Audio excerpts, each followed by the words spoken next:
Não se esqueça de se inscrever no canal e de ativar o sino das notificações, para não perder nenhum dos lançamentos futuros do Mundo de Gelo e Fogo. E se aprecia o conteúdo do canal e deseja contribuir de forma mais direta com o seu crescimento, considere tornar-se parte do nosso clube de membros, onde você terá acesso a benefícios exclusivos como acesso antecipado a vídeos futuros, alguns vídeos extras para membros e um canal de comunicação direto comigo para sugerir novos temas. O link para o clube de membros, bem como os de todas as minhas redes sociais, estarão disponíveis na descrição abaixo.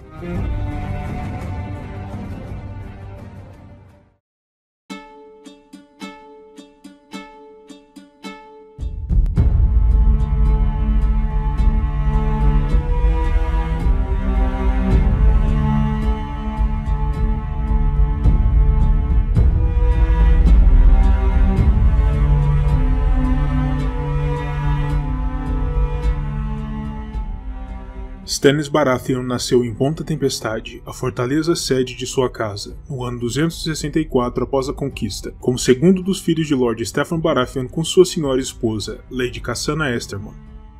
Ele tinha então um irmão mais velho, Robert, nascido um ano antes, e viria a ganhar um irmão mais jovem, Renly, nascido 13 anos depois.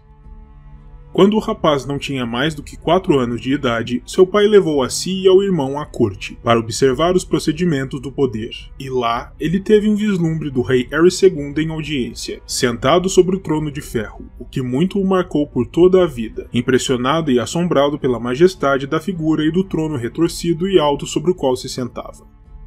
Ele e Robert concordaram posteriormente que o rei havia sido então tão nobre quanto os dragões eram ferozes, e ambos foram embora da capital profundamente impactados pelo que haviam visto. Mas anos mais tarde, quando se recordou do acontecido, Lord Steffon o esclareceu, dizendo que o homem reto e impressionante que haviam visto sobre o trono naquele dia não fora Aerys, mas sim sua mão, Lord Tywin Lannister, pois o rei havia se cortado uma vez mais em um dos gumes afiados das lâminas do trono, e havia sido substituído em suas funções por Lord Tywin, enquanto se recuperava em seus aposentos. Quando ainda era jovem, Stannis encontrou um Açor ferido e tomou-o ao seu cuidado, tratando de suas feridas e adotando-o depois, dando-lhe o nome de Asa Altiva. Ao mesmo tempo, seu irmão chamava a ave de Asa Fraca, zombando de sua aparente incapacidade de alçar voos altos. O irmão mais velho de Stannis possuía então um falcão gerifalte chamado Trovão, que demonstrava uma capacidade muito superior à de Asa Altiva para o voo e para pairar, além de jamais desperdiçar um bote. Eventualmente, Stannis foi convencido por seu tio Herbert a abandonar seu Açor, afirmando que o rapaz estava fazendo o papel de bobo por se importar tanto com um pássaro fraco, e isso marcou o jovem para toda a vida. A rivalidade com Robert continuou conforme Stannis crescia, com ele vivendo sempre sob a sombra do irmão. Qualquer coisa que Stannis tentasse fazer já fora feita antes e melhor por Robert, o que o enchia de um profundo ressentimento, e o sentimento permaneceu até a idade adulta. Isso levou um dos servidores de Ponta Tempestade, Maester Cressen, a se apiedar e a se importar profundamente com Stannis, mais ainda do que com os outros filhos de Lord Steffon, por percebê-lo como o filho mais mal amado e abandonado do senhor. Stannis sempre foi, dentre os 3 irmãos, o mais introvertido, sendo descrito como solene e sem humor. No ano 278, quando Stannis tinha apenas 14 anos, seus pais foram enviados em missão pelo rei ao outro lado do Mar Estreito, em busca de uma nova noiva para o príncipe real, e em seu regresso ao continente, seu navio acabou por ser pego em uma tempestade no Cabo da Fúria, vindo a afundar, o que marcou profundamente o rapaz, que presenciou o naufrágio a partir da costa, ao lado de Robert. De acordo com o que Stannis rememoraria mais tarde, aquele foi um dia em que ele perdeu completamente a fé no Sete, afirmando que nenhum deus que permitisse que seus pais lhe fossem tirados daquela forma teria sua adoração ou respeito. Stannis veio a crescer para se tornar um homem tremendamente alto, mais magro e encovado. Tal como os irmãos, ele exibe pelos corporais negros e grandes olhos de um azul celeste escurecido, mas ao contrário de Robert e Renly, ele acabou por se tornar careca, com apenas uma sombra de cabelos pairando por sobre a cabeça, como uma espécie de sombra de uma coroa. Suas maxilas são pesadas e quadradas, e ele tem por hábito ranger e apertar os dentes de maneira tão frequente e dura que é simplesmente milagroso que os mesmos não rachem e quebrem. Quanto à sua personalidade, ela não se modificou com a idade. Stannis continuava a ser solene, sério e sem humor, com uma noção férrea de disciplina e cumprimento ao dever, e nenhuma misericórdia ou complacência. Ele se tornou um famoso e bem reputado general e comandante militar, além de um guerreiro tido como metódico e habilidoso, mas nunca demonstrou tirar alegria alguma da batalha, como acontecia ao seu irmão Robert, que vivia para lutar. Stannis também nunca foi um homem de cortesias fáceis, embora fosse educado e cordial o suficiente para o que as situações demandavam, mas sem nenhum calor ou camaradagem. Quando o rei louco Aerys demandou as cabeças de seu irmão Robert e do amigo deste, Ned Stark, e a rebelião se iniciou nos Reinos, em 282, Stannis já era um líder militar de grande respeito, e ficou responsável por comandar parte das forças de sua casa, na defesa de Ponta Tempestade contra o assédio lealista. A princípio, ele contendera amargamente com a decisão moral de apoiar seu irmão mais velho ou de cumprir o juramento de lealdade ao trono, mas após tomar sua decisão, Stannis se tornou inflexível como de costume, rompendo completamente com o Trono de Ferro e com os Targaryen. Stannis estava na fortaleza quando seu irmão retornou da batalha sob Solar Estival, trazendo consigo os Lords Grandson e Catherine a ferros, bem como o filho do caído Lord Fel, e assistiu contrariado ao irmão não apenas libertando-os, mas também tornando-se amigo dos três, conquistando-os para seu lado pouco depois. Stannis, obviamente, não tinha nenhuma fração do talento do irmão para conquistar a lealdade dos homens, e sabia bem disso. Mais tarde, após a derrota de Robert e suas forças em Valfreixo, um exército lealista atingiu as Terras da Tempestade e sitiou o castelo Baratheon. Os Lords Mace Tyrell e Randyll Tarly cercaram o castelo por terra, enquanto a frota de combate de Lord Baxter Redwyne impedia qualquer tentativa de trazer suprimentos a partir dos mares, e era a intenção do Senhor da Campina tomar o castelo e render seus ocupantes pela fome, e não pela força das armas. O cerco durou quase um ano inteiro, e apesar do estado lastimável dos suprimentos dentro de Ponta Tempestade, com os defensores reduzidos a comer couro e ratos, a determinação férrea de Stannis manteve a guarnição firme, até que um esguio contrabandista de nome Davos chegou ao castelo, tendo se esgueirado por entre as linhas marítimas do cerco em um pequeno esquife, trazendo consigo uma grande quantidade de alimentos para aliviar a fome dos sitiados. A comida do contrabandista permitiu que todos sobrevivessem até a chegada do exército nortenho de Lord Stark, com notícias sobre a morte do rei e a capitulação das forças reais, para levantar o cerco ao castelo sem maiores derramamentos de sangue. Stannis, grandemente grato a Davos pelos alimentos, o tornou um cavaleiro por seu papel no feito, mas também ordenou a remoção de todas as primeiras articulações dos dedos da mão esquerda do homem, como punição por seus anos de crime, já que para Stannis a justiça deveria sempre ser feita de aço, caso contrário de nada valia. Davos aceitou a punição imposta, desde que fosse Stannis em pessoa a manusear a lâmina, e assim foi feito. O contrabandista escolheu Seaworth como seu novo nome de casa, e recebeu de Stannis uma porção de terras e uma fortaleza na Mata de Chuva, além de ter sido admitido a seu serviço dali em diante. Após a queda da capital e a tomada do trono por Robert, o novo rei encarregou Stannis de construir uma nova frota real, com o objetivo de partir e dominar a Ilha de Pedra do Dragão, que então seguia sendo uma pequena porção do reino em que os Targaryen ainda dominavam, e assim foi feito. A resistência Targaryen foi mínima, pois a frota da antiga Casa Real havia sido destruída por uma poderosa tempestade, e por isso Stannis foi capaz de render a diminuta guarnição e tomar o castelo na ilha sem dificuldade, embora não tenha conseguido capturar a rainha de Aerys, Rhaella, que havia falecido dando à luz uma filha, e nem os jovens príncipes, Viserys e a recém-nascida Daenerys, que haviam sido conduzidos para o outro lado do Mar Estreito por Sir William Darry antes mesmo que Stannis tivesse a chance de içar suas velas para partir. Pouco depois, Stannis ficou profundamente desagradado com a decisão do irmão de nomeá-lo como Senhor de Pedra do Dragão, ao invés de Senhor de Ponta Tempestade, que além de ser sua sede ancestral, era um castelo mais robusto e mais rico, com a fortaleza Baratheon se tornando o domínio do irmão mais jovem de ambos, Renly, pouco mais do que um rapaz à época, mas não havia muito que ele pudesse fazer quanto a isso. Ainda assim, ele continuou a remoer essa desfeita pelos anos seguintes, acreditando que Robert o havia expoliado de sua herança de direito de maneira proposital, o que estremeceu a relação entre os dois irmãos. No entanto, isso pode ter sido pensado como uma forma sutil de colocar Stannis como seu herdeiro de maneira declarada, uma vez que, nos dias de Targaryen, o príncipe de Pedra do Dragão era sempre o herdeiro do trono. Contudo, a questão jamais foi solucionada, e a amargura de Stannis permaneceu. Sendo agora o Senhor de Pedra do Dragão, Stannis fundou para si um novo ramo de sua casa, a Casa Baratheon de Pedra do Dragão.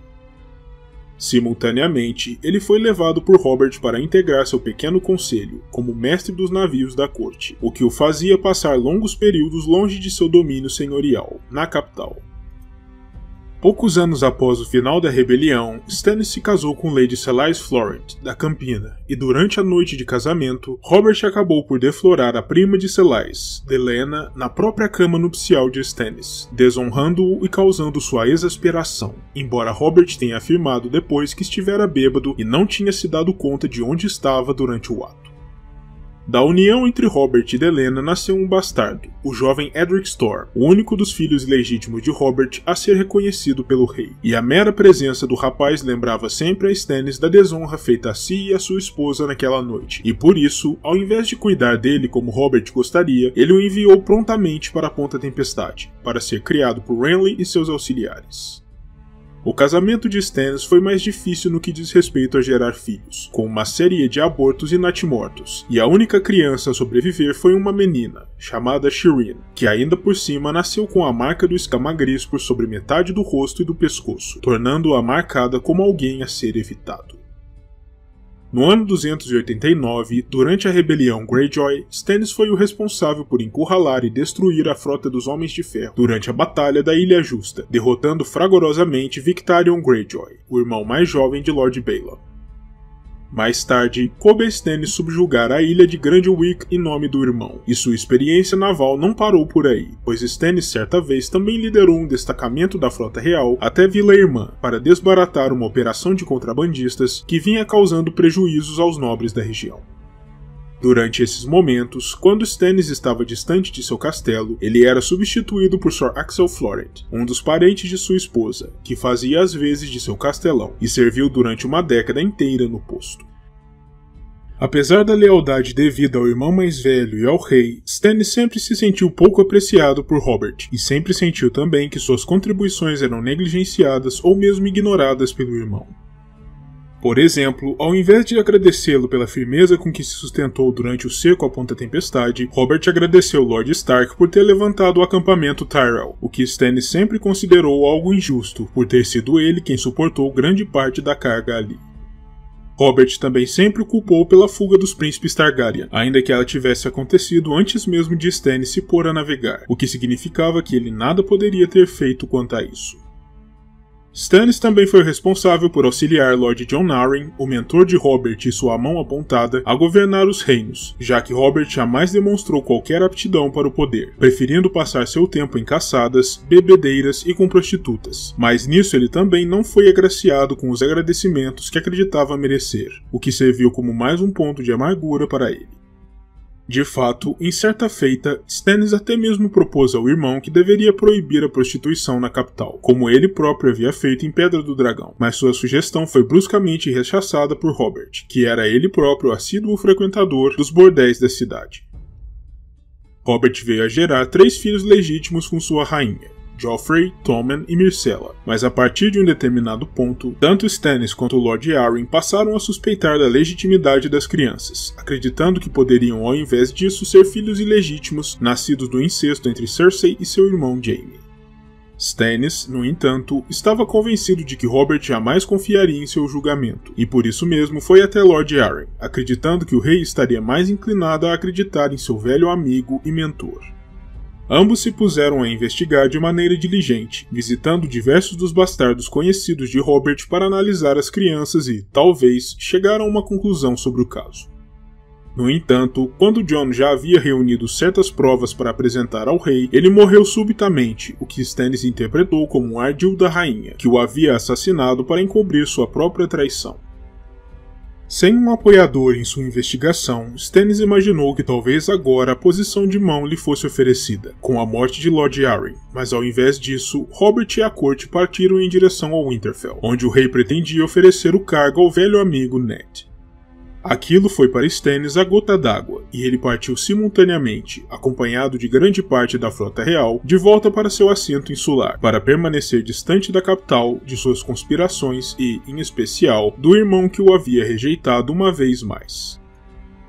Como o velho mestre Crescent lhe vinha esgotando a paciência com frequência por sua lentidão, Stannis pediu à cidadela um novo mestre para servir em seu castelo, e Pylos, um jovem rígido e formal, chegou meros dias antes de Stannis determinar o fechamento da ilha inteira, para que ninguém chegasse ou partisse sem seu consentimento expresso. Stannis só volta a ser visto na narrativa no início do segundo livro, quando se autodeclara como rei em Pedra do Dragão, não reconhecendo Joffrey como filho legítimo do irmão falecido e, portanto, acreditando ser ele mesmo o herdeiro. Ele enviou o cavaleiro Seaworth até as Terras da Tempestade, em busca de senhores que apoiassem sua pretensão, mas Davos retornou à ilha de mãos abanando, e Stannis precisou se contentar com o apoio dos senhores do Mar Estreito. O mestre Crescent sugeriu que Stannis fizesse então uma aliança contra os Lannister com Robb Stark, que havia se declarado como rei no norte, mas Stannis se opôs a essa ideia, tanto por não considerar nenhum outro rei no continente à parte de si mesmo, quanto por não desejar governar sobre meio reino. O mestre então propôs que Stannis enviasse sua filha ao vale, como parte de uma aliança com a senhora Lysa Arryn, mas a rainha Selais recusou, dizendo que Stannis não deveria ser visto implorando por alianças, algo com que Stannis concordou. A rainha foi também a responsável pela conversão de Pedra do Dragão a uma nova fé, a religião do Senhor da Luz, trazida pela sacerdotisa oriental Melisandre de Ashai. Grande parte dos cavaleiros e homens de armas em torno do casal real haviam se convertido a essa nova fé, e mesmo Stannis, apesar de seu ceticismo natural e desagrado com questões religiosas, aceitou a conversão à nova fé, ao ponto de adotar para si um novo estandarte pessoal. Ao invés de simplesmente exibir o veado coroado negro sobre fundo amarelo-ouro, Stannis agora cavalgaria sob o coração ardente do Senhor da Luz, dentro do qual o veado coroado ainda poderia ser visto, porém muito menor, sobre um fundo amarelado mais quente, remetendo às chamas sagradas do deus. Selais também argumentou ao marido que o cometa vermelho que singrava os céus era um estandarte luminoso do deus, que indicava a iminente vitória de Stannis na luta que viria, e afirmava também que os homens de Renly se juntariam a Stannis logo após a morte de seu irmão mais jovem, algo que perturbava Stannis, mas não estava completamente fora das possibilidades. Melisandre, por sua vez, argumentava que Stannis era o príncipe que fora prometido nas antigas profecias, e que ele lideraria a humanidade na luta contra o Grande Outro e seu exército da morte, empunhando a espada mágica dos heróis. Ela viu Renly morto em suas chamas, e urgiu a Stannis que atacasse o irmão para fazer cumprir sua visão. Crescent, por outro lado, estava horrorizado com as palavras de Melisandre, e implorou a Stannis que a afastasse de si, lhe dizendo que o fratricídio era um pecado inominável, mas Stannis o dispensou, não querendo lhe dar ouvido. Stannis não se tornou um adorador fervoroso de Hylor, mas ainda assim não deixou de notar as vantagens inerentes a essa religião, e por isso adotou-a de bom grado ao menos nas aparências, além de se sentir feliz por qualquer oportunidade de renegar e denunciar a fé dos Sete, deixando de lado os deuses que lhe haviam tirado os pais. Como símbolo desse abandono, ele ordenou que as figuras dos Sete do Septo de Pedra do Dragão fossem incendiadas em uma grande pira noturna, e a partir da queima das estátuas, ele removeu a espada luminífera das chamas, levantando-a alto e exibindo a todos a lâmina mágica que o levaria à glória e ao poder total. Foi nesse momento que Melisandre o proclamou como a reencarnação de Azor Ahai, o último herói, que estava destinado a liderar a luta pela Alvorada mais uma vez. Nem todos os presentes sentiram agrado com a dessecração dos Sete, e tanto Lord Sunglass quanto o Cavaleiro Rampton tentaram intervir contra a prática, mas Stannis matou ou executou a ambos, e não permitiria nenhuma outra afronta à sua decisão. Apesar de possuir sob seu poder grande parte da frota real, Stannis sabia que precisaria de ainda mais poder marítimo para tomar a capital, e por isso, com a ajuda de Sor Davos, ele contatou e cooptou a frota pirata de Salador Saan para sua causa, mediante vultosos e generosos pagamentos. Depois, Stannis elaborou uma carta anunciando a todos os reinos sua pretensão ao trono, ao mesmo tempo em que revelava a todos que os filhos de Cersei eram bastardos nascidos do incesto, e que, por isso, não possuíam nenhum direito ao trono ou à sucessão. Ele enviou diversos corvos com cópias de sua carta para todos os lordes de grande importância no reino, para além de enviar emissários para lerem a carta em locais públicos pelo reino todo, para fazer com que o maior número possível de pessoas tomasse conhecimento da verdade que ele revelava. Quando Davos disse a Stannis que ele não tinha nenhuma prova do incesto, Stannis respondeu que a prova estava em Ponta Tempestade, o próprio Edric Storm, bastardo reconhecido de Robert, que era tão diferente dos Dourados Príncipes quanto se poderia ser. Davos, aproveitando a deixa, também disse a Stannis que não seria sábio declarar a fé em Hylor como oficial, pois isso tornaria difícil angariar a lealdade dos homens que haviam adorado o Sete por toda a vida, mas Stannis rejeitou tal noção, dizendo que Melisandre possuía poder, e isso estava para além de qualquer dúvida. Mais tarde, Stannis se aproveitou da partida de Renly de Ponta Tempestade para navegar até o castelo e sitiá-lo, pois precisava reconquistar sua sede ancestral para que sua pretensão tivesse credibilidade. Com isso, o grande exército de Renly deu meia volta e chegou rapidamente a Ponta Tempestade. À frente de 10.000 dos homens de sua hoste, Renly confrontou Stannis em uma campina próximo ao castelo, e o encontro, como não poderia deixar de ser, foi marcado por uma grande tensão, principalmente do lado de Stannis. Renly vinha acompanhado de Lady Catelyn Stark e da grande guerreira Brienne de Tarth como sua protetora, enquanto Stannis trazia Melisandre como sua porta-estandarte. Renly, tendo consigo o maior exército, ofereceu a Stannis a chance de se render, oferecendo-se para declará-lo como seu herdeiro até que tivesse um filho, mas Stannis recusou a proposta raivosamente, acreditando que, além de tudo, Renly lhe devia respeito como o irmão mais novo. Ele chama Renly de traidor, e ainda ameaça Lady Catelyn e seu filho Robb, lhe dizendo que ele não era menos traidor do que Renly e que sua hora chegaria também. Quando ficou claro que aquela conversa não resultaria em nada, ambos deram as costas e retornaram aos seus acampamentos, para se prepararem para a batalha. Mas antes que se fossem, Melisandre aconselhou Renly a orar aos seus deuses, pois sua derrota era assegurada. Stannis sabia bem que, à alvorada, sua pequena força seria esmagada em campo pelo exército de Renly, e por isso mesmo ele empregou uma outra estratégia. Teve uma relação com Melisandre, a partir da qual a mulher deu à luz uma terrível sombra assassina, que pairou até o acampamento de Renly e o matou na calada da noite, acabando com sua pretensão e permitindo que a maior parte de suas forças jurassem lealdade a Stannis, tal como Melisandre havia previsto. Após a morte de seu irmão, Stannis passou a ser atormentado por terríveis pesadelos, decorrentes daquilo que fizera com Melisandre, e apenas a própria sacerdotisa era capaz de fazer com que ele se acalmasse o suficiente para conseguir dormir. Ao mesmo tempo, ele cercou o castelo de Ponta Tempestade, mas prometeu à guarnição que ela poderia partir sem ser molestada se o castelo lhe fosse rendido. O castelão deixado por Renly, Sir Courtenay Penrose, no entanto, disse que só aceitaria tal condição se Edric Storm pudesse ser enviado também para longe, condição essa que Stannis não aceitou, pois disse que iria ter o menino sob sua custódia. Isso travou as tratativas, e Sir Courtenay decidiu por resistir. As lendárias muralhas do castelo eram muito fortes para serem assaltadas, mas Melisandre mais uma vez ofereceu uma solução alternativa. Davos a levou em um barco através do mar até uma gruta marinha sob a fortaleza, e ali ela deu à luz mais uma sombra assassina, que se livrou de Sir Courtenay e permitiu ao restante da guarnição abrir os portões para render o castelo. Finalmente, com a queda de Ponta Tempestade, Stannis estava livre para redirecionar todo o seu poder para a capital, para tomá-la, executar as abominações de Cersei e capturar o trono de ferro para si. No entanto, sua captura não seria fácil. Se utilizando do Alto Septão, o anão Lannister havia espalhado a notícia de que Stannis pretendia incendiar o grande septo de Baelor, o que aumentou ainda mais a determinação do povo devoto na cidade a resistir a ele, e os homens dos clãs das montanhas de Tyrion vinham se livrando dos batedores que Stannis havia enviado à Mata de Rei e atacando seu comboio logístico, dificultando em muito sua aproximação.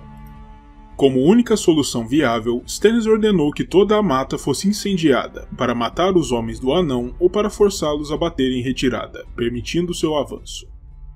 Sir Davos havia protestado quanto a levar Melisandre junto à força de ataque, como Stannis planejava, e após uma longa discussão, ele concordou relutantemente em deixá-la em Pedra do Dragão.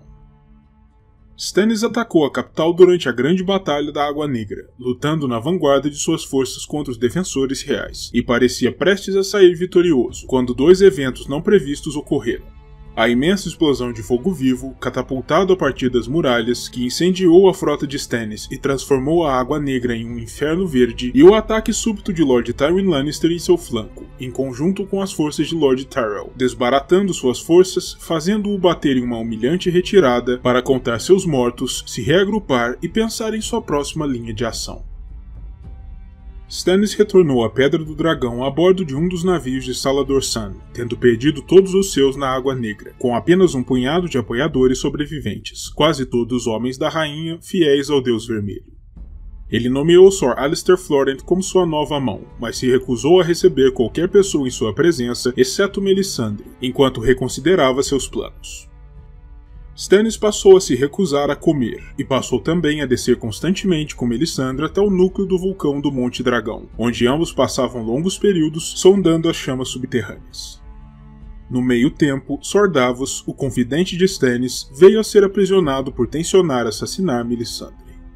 Quando Lord Alliser perdeu a fé na causa de Stannis e tentou conseguir um acordo de paz com os Lannister, até mesmo oferecendo Shireen em casamento a Tommen, ele foi preso por isso, como traidor, e Stannis decidiu-se por fazer dele um exemplo, entregando-o ao Senhor da Luz. Ao mesmo tempo, Stannis mandou que Davos fosse trazido à sua presença, para inquiri-lo sobre a ideia de Sir Axel de continuar a guerra atacando a Ilha da Garra, por conta da traição de Lord Celtigar. E quando o homem diz que isso seria uma loucura e uma covardia, Stannis se sentiu agradado por sua honestidade, e por conta disso, o elevou a Senhor da Mata de Chuva, além de Almirante do Mar Estreito e sua nova mão. Stannis então revelou a Davos que ele vira nas chamas uma colina nevada na qual homens vestidos em negro haviam criado um anel de archotes, com sombras e formas sombrias se movendo ao seu entorno, o que ele interpretou como um vislumbre do exército do grande inimigo. Enquanto tudo isso ocorria, Melisandre vinha tentando convencer Stannis a sacrificar Edric Storm para usar seu sangue real em seus feitiços e acordar dragões de pedra, mas Stannis se recusava a permiti-lo, lhe dizendo que ela apenas poderia usar sanguessugas para conseguir pequenas amostras do sangue do menino, e que devia se contentar com elas. Stannis então atirou 3 sanguessugas ao fogo, emitindo o nome dos 3 usurpadores enquanto o fazia. Uma por Joffrey Baratheon, uma por Balon Greyjoy e uma por Robb Stark. Davos permanecia cético quanto aos poderes da sacerdotisa, mas todos concordaram que, caso os 3 reis viessem a morrer dali em diante, o poder de Hylor estaria provado, e Stannis daria ouvidos ao que Melisandre dizia. Tanto Robb Stark quanto Balon Greyjoy vieram de fato a falecer, e ficou estabelecido que, caso Joffrey falecesse, em meio a todo o seu poder, eles fariam como Melisandre desejava, sacrificando Edric Storm ao Deus Vermelho. Isso acabou por acontecer durante o chamado Casamento Púrpura, mas antes que Stannis pudesse ordenar o sacrifício, Lord Davos enviou Edric para longe na calada da noite, para a completa fúria do rei. Ele ordenou que Davos fosse preso e se preparou para executá-lo, mas no último momento, sua mão lhe revelou a mensagem que havia recebido da Patrulha da Noite, apelando a todos os reis que viessem em seu auxílio, e urgiu a Stannis que partisse com suas forças para a muralha, para auxiliar na luta contra os selvagens e os outros, afirmando que um rei que não protege seu povo não é rei nenhum. Surpreendentemente, Melisandre também advoga em nome de tal ação, e desse modo, o caminho de Stannis se tornou bastante claro. Antes que partissem, Melisandre sacrificou mais um homem às chamas, para garantir ventos favoráveis em todo o caminho para o norte. Stannis deixou Shireen e Selais em Atalaia Leste, para garantir sua segurança e que tivessem uma rota de fuga mais rápida em caso de derrota, e seguiu adiante com toda a sua força para Castelo Negro, chegando bem a tempo de desbaratar e derrotar o ataque selvagem de Mance Rayder à muralha.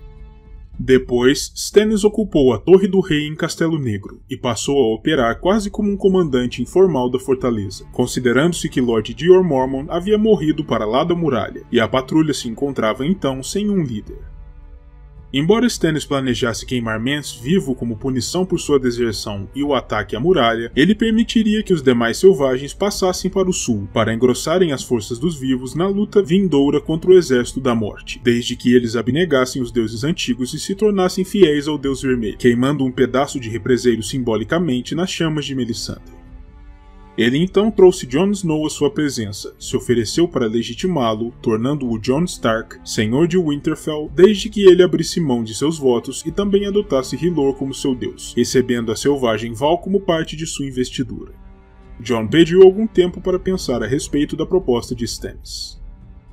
O rei rapidamente se tornou impaciente com a demora de 10 dias dos Irmãos Negros para escolherem um novo comandante, pois precisava negociar com o eleito a cessão da dádiva e dos castelos da muralha para conferir aos seus senhores vassalos, e por isso ele primeiro reuniu os mais altos oficiais da patrulha para anunciar que, caso uma decisão não fosse tomada naquele mesmo dia, ele escolheria seu senhor comandante, e depois forçou os homens da patrulha ao refeitório e os deixou presos, sem comida, até que sua votação fosse concluída.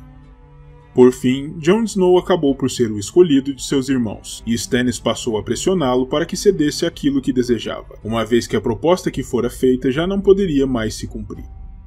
Stannis tomou Forte Noite como sua nova sede, castelo este que foi cedido por Lord Snow, e enviou diversos corvos a todos os grandes lordes do norte, anunciando sua chegada e exigindo juramento de lealdade ao seu legítimo rei. Apenas os Karstark responderam, jurando sua fidelidade, através do castelão de Carholt, Arnulf. Stannis passou seu tempo na muralha inspecionando as defesas e os castelos abandonados da patrulha, tanto para planejar suas defesas quanto para determinar quais senhores ficariam com cada uma das fortalezas. Durante os dias, ele selecionava prisioneiros entre os selvagens para questionar, e durante as horas da noite, ele caminhava por sobre a muralha com Melisandre, mantendo vigília e atento para os sinais do inimigo. Mas duas respostas chegaram às suas cartas. A Casa Mormon, da Ilha dos Ursos, recusou flagrantemente sua exigência, lhe dizendo que reconhecia apenas um rei no norte, cujo nome era Stark, enquanto os Mandarine de Porto Branco enviaram apenas desculpas e evasivas. Enquanto isso, Lord Snow continuava resistindo à ideia de dar a Stannis a posse dos 16 castelos desocupados na muralha, pedindo ao invés disso que ele lhe emprestasse homens para servirem sob seus oficiais durante o período de turbulência. Stannis enviou seu senhor de Mata da Chuva até Porto Branco por mar, para tratar com Lord Wyman, enquanto enviava também os cavaleiros Richard Horp e Justin Massey mais ao sul, para angariar apoio de mais alguns fidalgos.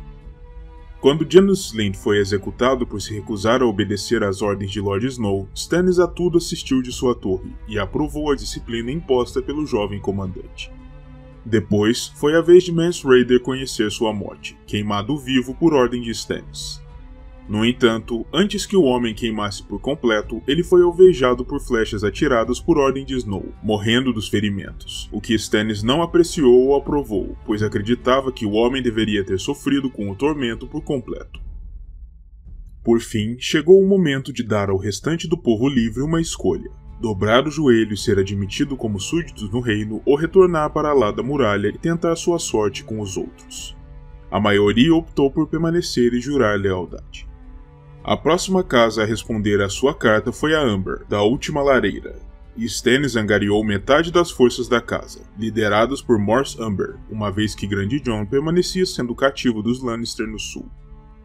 O plano de Stannis era de utilizar suas forças, a tropa Amber e os selvagens para marchar sobre o Forte do Pavor, agora que o bastardo Bolton se encontrava mais ao sul, em Fosso Caelin. Mas Lord Snow o advertiu de que tal plano não daria certo, pois o bastardo e Lord Bolton logo retornariam e o pegariam pela retaguarda antes que conseguisse capturar o castelo. Além disso, ele advertiu Stannis de que marchar com os selvagens apenas serviria para virar todos os lordes nortenhos contra ele, e por isso mesmo, Jon lhe fez uma proposta. Stannis lhe cederia todos os selvagens e, em troca, ele lhe revelaria como angariar o apoio dos clãs das montanhas, pelo menos 3.000 guerreiros orgulhosos, ferozes e leais. Stannis, naturalmente, aceitou a barganha e partiu pouco tempo depois, em direção às montanhas, para ganhar os clãs para sua causa. Depois de garantir o apoio dos clãs, Stannis marchou até Bosque Profundo, a sede Glover, para libertá-la dos Homens de Ferro que a haviam tomado, devolvendo-a logo depois aos Glover, angariando assim seu apoio. Além disso, Stannis capturou ninguém menos do que a filha de Lord Baelon, Asha, uma prisioneira valiosa que ele fez questão de manter por perto em todos os momentos. Depois, o exército de Stannis iniciou a longa marcha até Winterfell, apesar do frio intenso e das neves que se aproximavam. As neves foram tão intensas que precisaram parar para acampar em uma pequena vila abandonada a 3 dias de Winterfell. Ao mesmo tempo, Mors Amber e Arnulf Karstark começaram também a marchar desde suas fortalezas, e o plano era encontrá-los em Winterfell para iniciarem o cerco juntos. Arnulf acabou por encontrar Stannis na pequena vila, pois a neve pesada e os recursos minguantes prejudicaram em muito seu avanço. Diversos dos homens de Stannis sucumbiram à fome e ao frio, embora os homens dos clãs estivessem resistindo de forma muito melhor, e até mesmo um dos escudeiros do próprio Stannis, Brian Farring, veio a falecer. O exército já não parecia ir a lugar algum, e apenas foi retirado de sua apatia com a chegada de Mors Amber e de suas forças, acompanhados do curioso banqueiro Braavosi Tycho Nestores e de 2 cativos. Um quebrado e assombrado Theon Greyjoy e a menina que alegava ser Arya Stark.